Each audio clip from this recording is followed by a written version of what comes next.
नमस्कार मेरे प्यारे भाइयों और बहनों, मैं विवेक कुमार। क्राइम की कहानी के नए एपिसोड में आप सभी लोगों का हार्दिक स्वागत है। कहानी में आगे बढ़ने से पहले कृपया क्राइम की कहानी चैनल को सब्सक्राइब कर बेल आइकन जरूर दबा लें ताकि मेरे हर वीडियो का नोटिफिकेशन आपको मिलता रहे। तो चलिए आज की कहानी शुरू करते हैं। 5 अगस्त 2018 को एक डेली न्यूज़पेपर में एक खबर प्रमुखता से छपी, जिसकी हेडलाइन ऐसी थी जिस पर जिसकी भी नजर गई उसने जरूर पढ़ी। न्यूज़ कुछ इस तरह से थी। भरोसे पर दोस्त ने दोस्त को पत्नी उधार दी थी, चेयरमैन बन गई तो वापस नहीं किया। इस न्यूज़ में उधार में दी गई बीवी वाली बात पढ़ने वाला हर आदमी हैरत में था। इस हेडलाइन की न्यूज़ में यह भी शामिल था कि महिला के पति की ओर से बीवी को वापस दिलाने के लिए अदालत में अर्जी लगाई गई है। इस न्यूज़ के हिसाब से एक शादीशुदा व्यक्ति को अपनी बीवी को नेता बनाने का ऐसा खुमार चढ़ा कि उसने पत्नी को सियासी गलियारों में उतारने के लिए यह सोचकर बीवी अपने दोस्त को उधार दे दिया कि वह उसे चुनाव लड़ाएगा। यह संयोग ही था कि उसकी बीवी चुनाव जीतने के बाद चेयरमैन बन गई। लेकिन चेयरमैन बनने के बाद पत्नी ने पति को भुला दिया। शर्त के मुताबिक चुनाव जीतने के बाद महिला के पति ने दोस्त से बीवी लौटाने को कहा, तो दोनों की दोस्ती दुश्मनी में बदल गई। यहाँ तक कि दोस्त ने महिला के पति को पहचानने तक से इनकार कर दिया। इस पर मामला गर्मा गया। नतीजा यह हुआ कि जो बात अभी तक 3 लोगों के बीच थी, वह सार्वजनिक हो गई। उत्तराखंड के ऊधम सिंह नगर के थाना कुंडा जसपुर के थाना क्षेत्र में एक गांव है बाबरखेड़ा। नसीम अंसारी का परिवार इसी गांव में रहता है।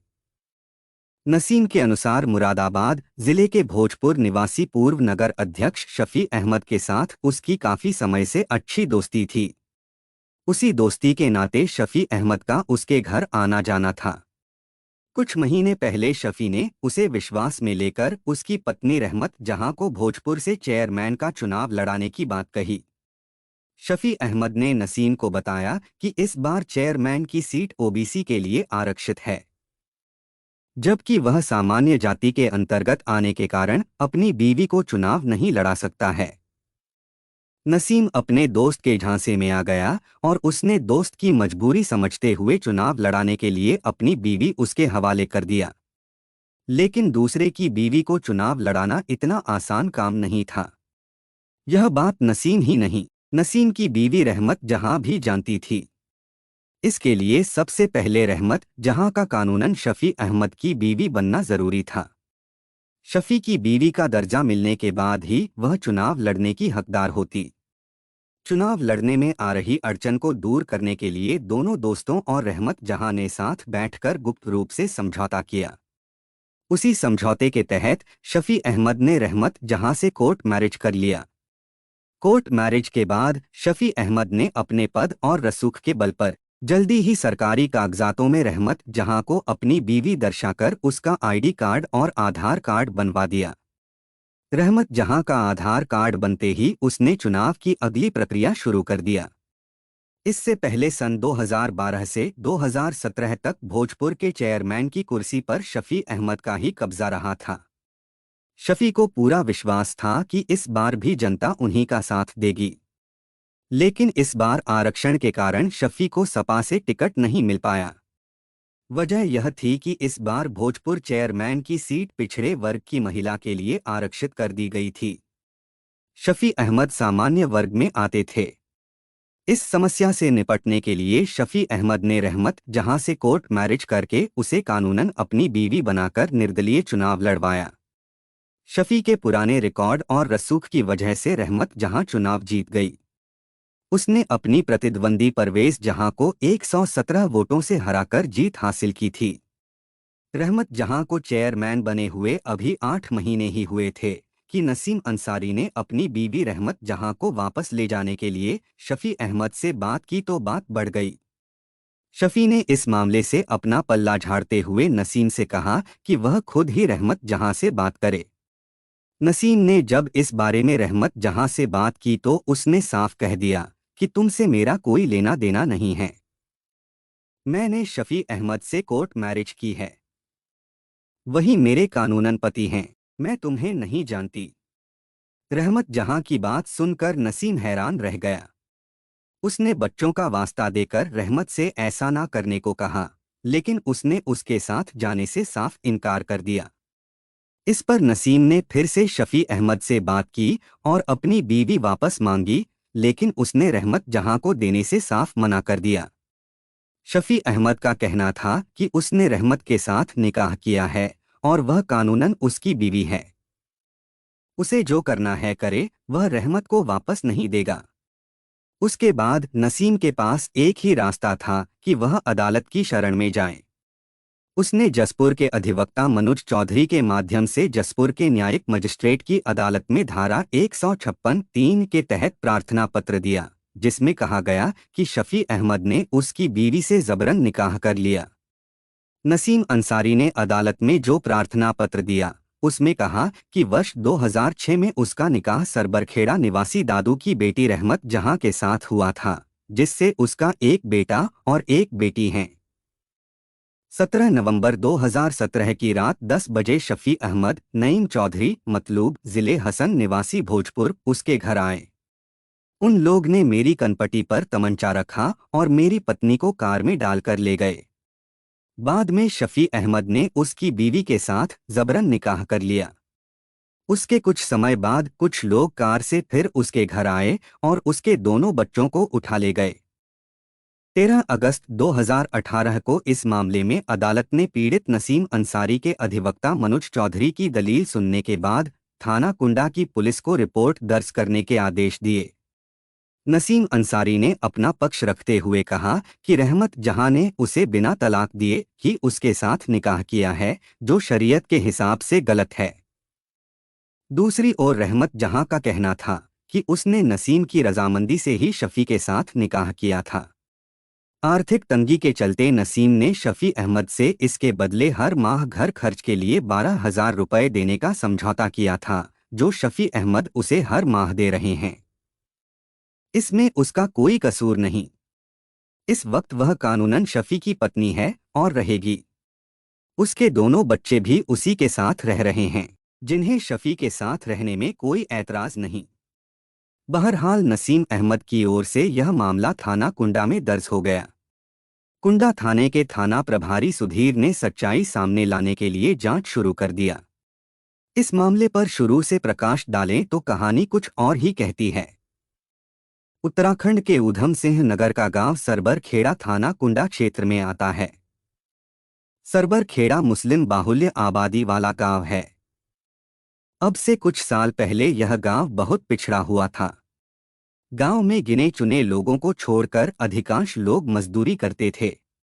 लेकिन गांव के पास में नवीन अनाज मंडी बनते ही गांव के लोगों के दिन बहुरने लगे। अनाज मंडी बनने के बाद मजदूर किस्म के लोगों को घर बैठे ही मजदूरी मिलने लगी, तो यहाँ के लोगों के रहन सहन में काफी बदलाव आ गया। बाद में गांव के पास हाईवे बनते ही जमीनों की कीमतें कई गुना बढ़ गईं।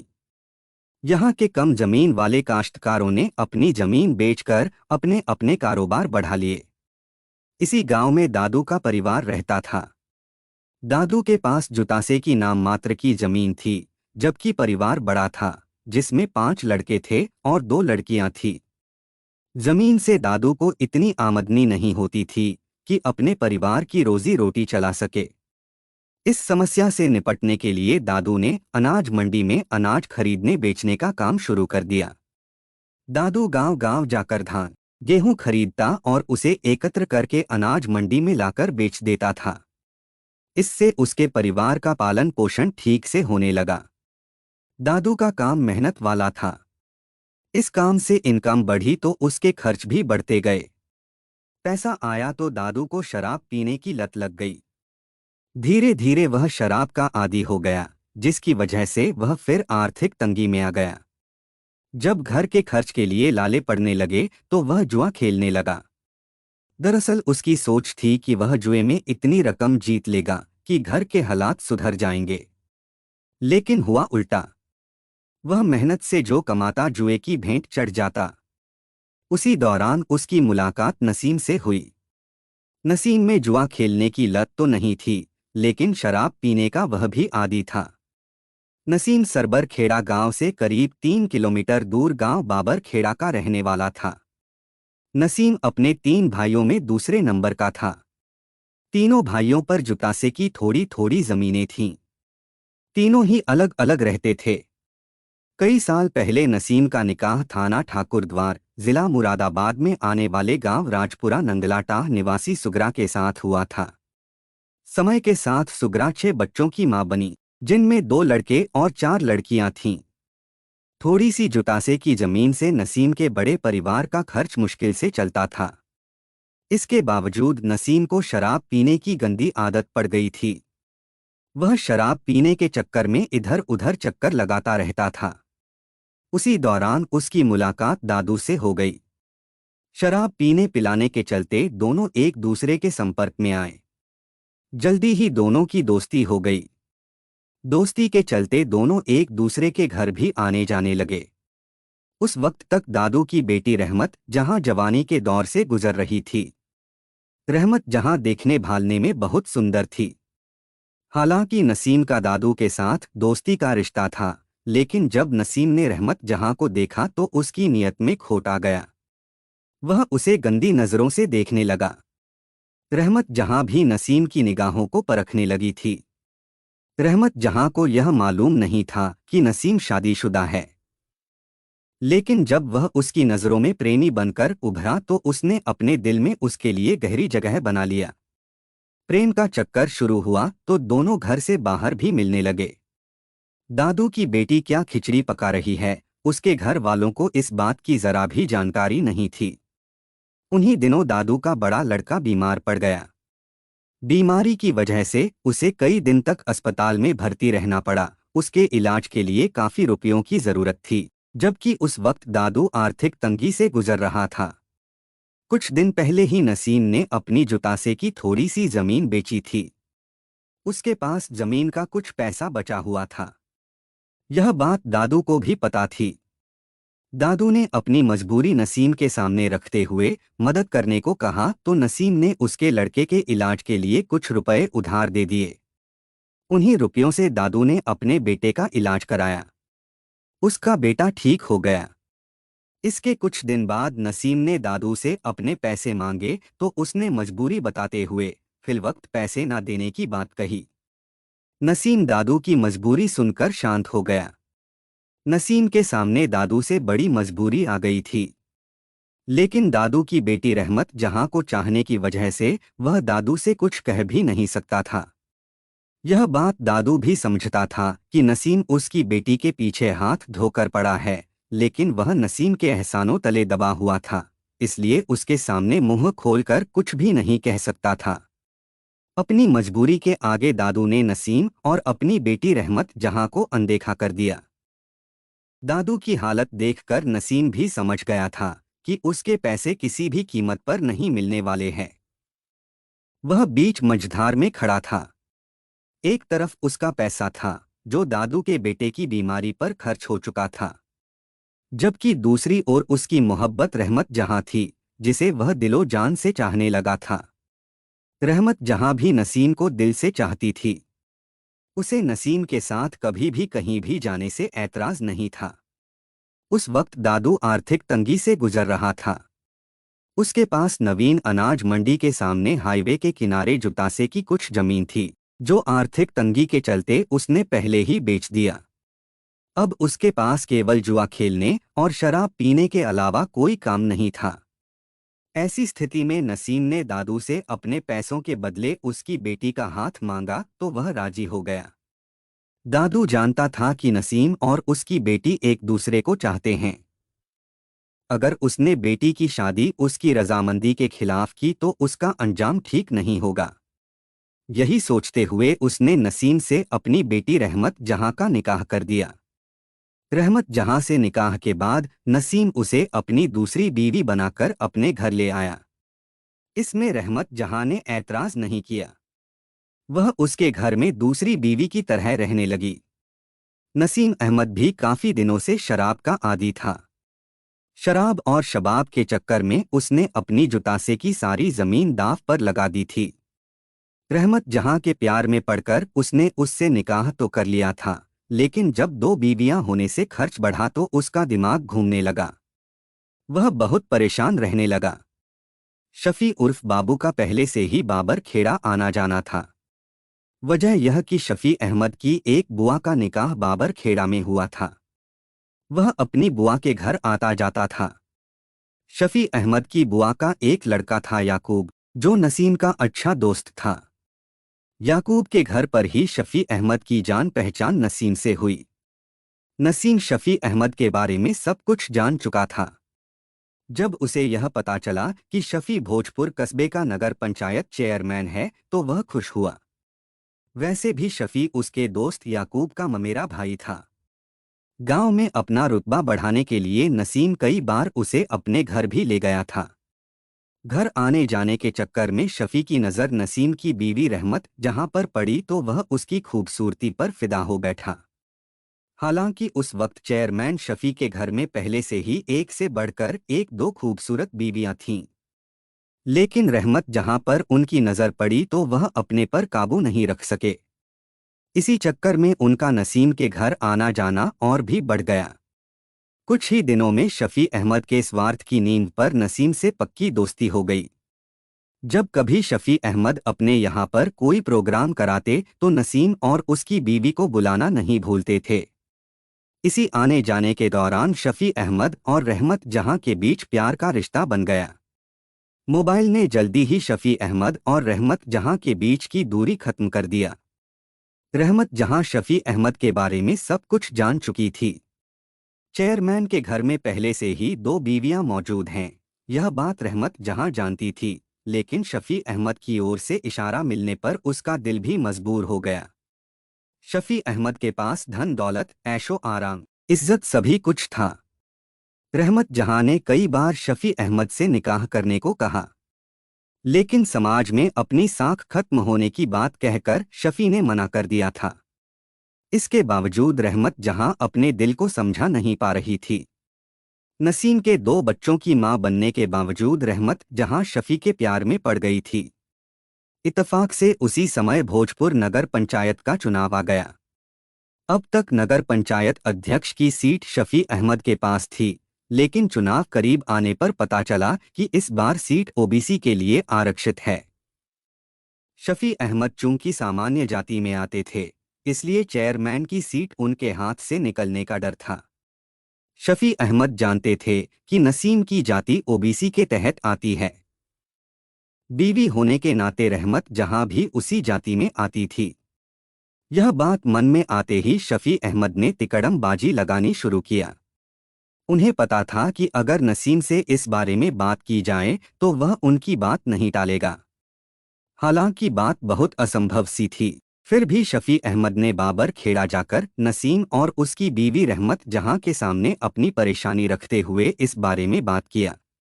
पर नसीम ने इस मामले में उनका साथ देने से साफ इनकार कर दिया। नसीम अंसारी जानता था कि रहमत जहां को चुनाव लड़ने के लिए शफी की बीवी बनकर भोजपुर में रहना होगा। भला वह अपनी बीवी को शफी के पास कैसे छोड़ सकता था। नसीम के 2 टूक फैसले के बाद शफी अहमद के सपनों पर पानी फिर गया। फिर भी उन्होंने हिम्मत नहीं हारी। उनकी रहमत जहां से मोबाइल पर बात होती रहती थी। शफी ने इस मामले में सीधे रहमत जहां से बात की तो उसके मन में लड्डू फूटने लगे। वह पहले से ही शफी के प्यार में पागल थी। यह बात सुनकर तो उसके दिल में खुशियों के फूल महकने लगे। वह जानती थी कि अगर वह भोजपुर की चेयरमैन बन गई तो उसकी किस्मत सुधर जाएगी। शफी अहमद के दिल की बात जानकर उसने नसीम को प्यार से समझाने की कोशिश किया, लेकिन वह नहीं चाहता था कि उसकी बीवी किसी और की बनकर रहे। नसीम को यह भी मालूम था कि ऐसे काम इतनी आसानी से नहीं होते। इसके लिए कानूनी कार्रवाई पूरी करना जरूरी है। फिर भी उसने अपनी आर्थिक तंगी के चलते शफी अहमद से समझौता करके अपनी बीवी चुनाव लड़ने के लिए उन्हें दे दिया। नसीम अंसारी के अनुसार आपसी समझौते के तहत शफी अहमद ने कहा था कि चुनाव जीतने के बाद वह उसकी बीवी उसे वापस कर देगा। उसके बाद जो भी हुआ करेगा, रहमत जहां भोजपुर जाकर काम निपटा लिया करेगी। यह बात नसीम को भी अच्छी लगी। समझौते के बाद नसीम ने अपनी बीवी रहमत जहां को चुनाव लड़ने की अनुमति दे दिया। शफी अहमद ने रहमत जहां को अपनी बीवी दर्शाने के लिए उसके साथ कोर्ट मैरिज कर लिया।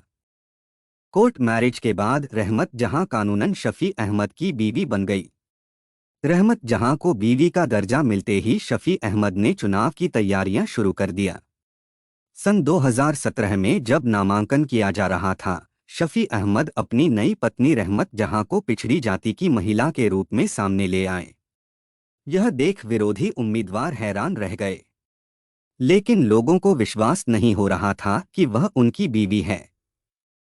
शफी अहमद रहमत जहां को अपनी बीवी बताकर नामांकन कराने कलेक्ट्रेट पहुंचे तो विपक्षियों में खलबली मच गई। लेकिन शफी ने रहमत जहां के पिछड़ी जाति के प्रमाण पत्र प्रस्तुत करके विपक्षियों की नींद उड़ा दिया। निकाह के बावजूद लोगों को भरोसा नहीं था कि पिछड़ी की रहमत जहां जीत पाएगी। फिर भी शफी अहमद ने हार नहीं मानी। किसी पार्टी से टिकट नहीं मिला तो उन्होंने रहमत जहां को निर्दलीय चुनाव लड़ाने का फैसला किया। इस सीट पर वह पिछले 5 सालों से काबिज थे। उन्हें पूरा यकीन था कि जनता उनका साथ देगी। शफी अहमद ने फिर से चेयरमैन की कुर्सी पर कब्जा जमाने के लिए दिन रात मेहनत किया। फलस्वरूप वह रहमत जहां के नाम पर चुनाव जीत गए। सन 2017 के लिए नगर पंचायत भोजपुर की चेयरमैन का सेहरा रहमत जहां के सिर पर बंध गया।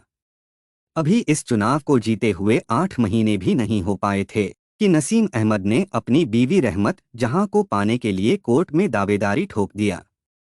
इससे पहले नसीम अंसारी ने अपनी बीवी वापस करने के लिए शफी अहमद से दोस्ती के नाते प्यार से बात की थी, लेकिन जब मामला ज्यादा उलझ गया तो उसे अदालत की शरण लेनी पड़ी। नसीम के प्रार्थना पत्र पर जसपुर के न्यायिक मजिस्ट्रेट प्रकाश चंद ने थाना कुंडा पुलिस को भोजपुर के पूर्व चेयरमैन शफी अहमद, उनके बहनोई नईम चौधरी, भाई जिले हसन और साथी मतलूब के खिलाफ रहमत जहां और उसके 2 बच्चों का अपहरण करने और बंधक बनाकर जबरन निकाह करने के आरोप में केस दर्ज करके जांच करने के आदेश दे दिए। कुंडा पुलिस दर्ज केस के आधार पर जांच में जुट गई। इस मामले में नसीम अंसारी का कहना था कि शफी अहमद ने उसकी आर्थिक तंगी का लाभ उठाकर उससे उसके बीवी बच्चों को छीन लिया। वह अपने बीवी बच्चों को हासिल करने के लिए अंतिम सांस तक लड़ेगा। वहीं दूसरी ओर नसीम अहमद की बीवी रहमत जहां का कहना था कि उसके निकाह के कुछ समय बाद ही नसीम को शराब पीने की लत पड़ गई थी, जिसके चलते उसने अपनी जुतासे की पुश्तैनी जमीन भी बेच दी थी। उसके बाद उसे अपने 2 बच्चे पालने के लिए भी भुखमरी के दिन देखने पड़े। रहमत जहां के अनुसार उसने नसीम को कई बार समझाने की कोशिश की, लेकिन उसने उसकी एक नहीं सुनी। उसने नसीम के शराब पीने का विरोध किया तो उसने सन 2010 में उसे तलाक दे दिया था।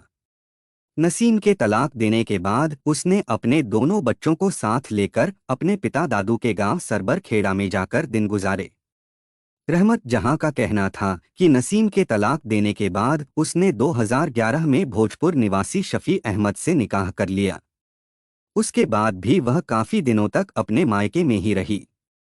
बाद में वह चुनाव लड़कर चेयरमैन बन गई तो नसीम के मन में लालच आ गया। नसीम अंसारी ने शफी अहमद से अपने खर्च के लिए कुछ रुपयों की मांग किया, जिसके न मिलने पर उसने यह विवाद खड़ा कर दिया। रहमत जहां का कहना था कि उसने शफी अहमद के साथ निकाह किया है।